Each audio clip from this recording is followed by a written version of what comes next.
Now in this video we have to discuss some properties of inverse trigonometric function. So we have to start. Before starting this video, I would like to say you that if you will like my video, then please share and subscribe it.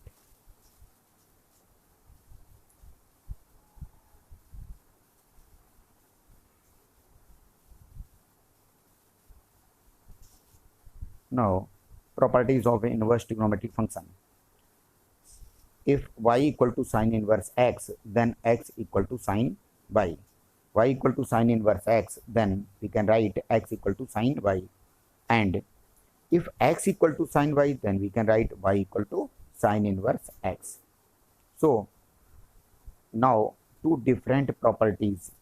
Sine of sine inverse x is equal to x if x belongs to closed interval minus 1 to 1, and sine inverse of sine x is equal to x if x belongs to closed interval minus pi by 2 to pi by 2. So don't forget the difference between these two properties, that when sine of sine inverse is x is equal to x, or sine inverse sine x is equal to x, because in both the properties the intervals are different.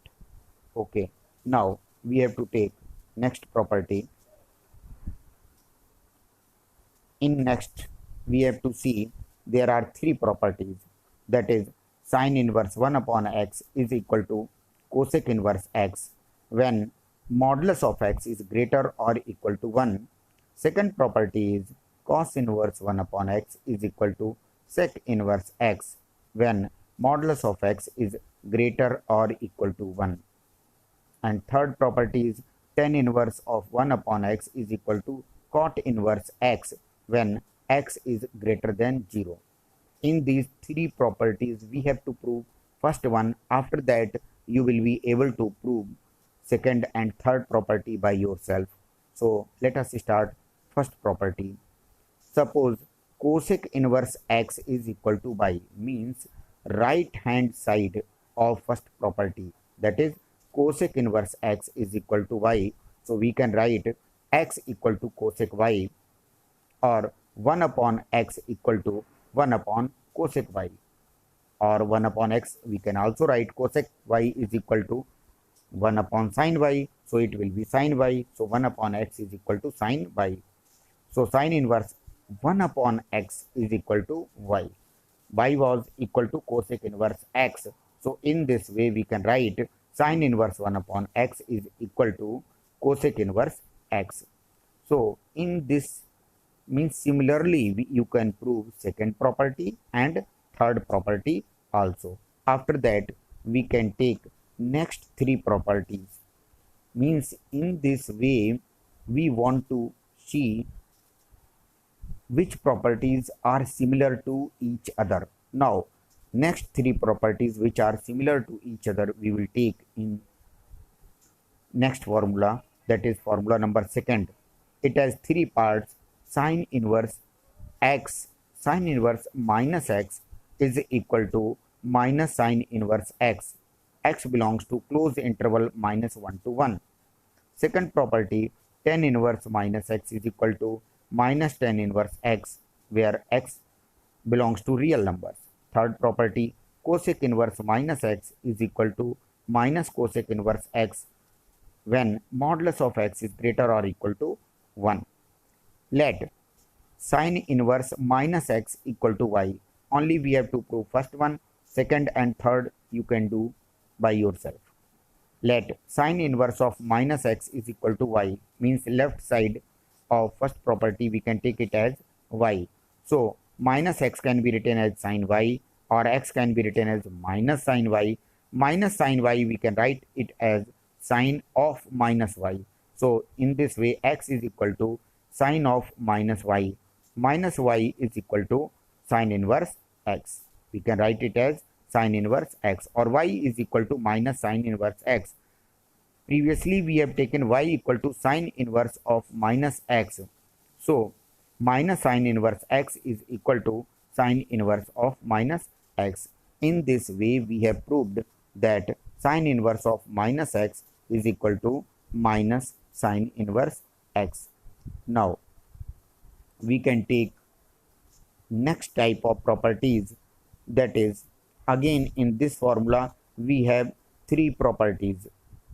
So first one is cos inverse minus x is equal to pi minus cos inverse x when x belongs to minus 1 to 1 closed interval.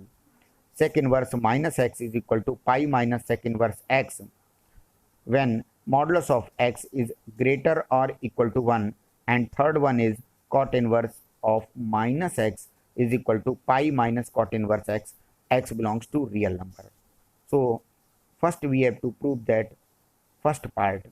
After that you will be able to do second and third one by the same method. See, in this third property, the similarity is all the formulae is equal to pi minus given property.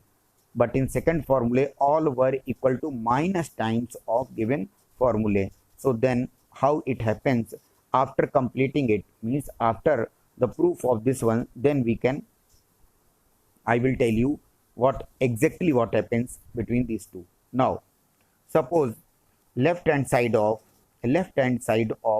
first formula, that is cos inverse minus x equal to y. So we can write minus x equal to cos y, or x can be written as minus cos y. Minus cos y we can write as cos pi minus y. If we take cos on left side, then cos inverse x is equal to pi minus y. So y is equal to pi minus cos inverse x. Y we have taken cos inverse of minus x. So cos inverse of minus x is equal to y, that is equal to pi cos inverse x. So in this way we can write cos inverse of minus x is equal to pi minus cos inverse x. Similarly we can prove second and third one. But now I will tell you what is the difference between second formula and third formula. In short form I have explained to you, but in a broad way you can understand that in second formula all the three properties were related to closed interval minus pi by 2 to pi by 2, and in third formula all the three part were related to 0 to pi closed interval. Means we can say that in second formula the principal value branch, or we can say range of all those three, that was sine inverse, tan inverse and cosec inverse, was minus pi by 2 to pi by 2. Here these three belongs to 0 to pi. We will not see that these three, or in second formula all three were belongs to closed interval or open interval. Generally our aim is to see whether they belongs to 0 to pi or minus pi by 2 to pi by 2. Now in our next video we will see the remaining formulae. Okay, now thank you.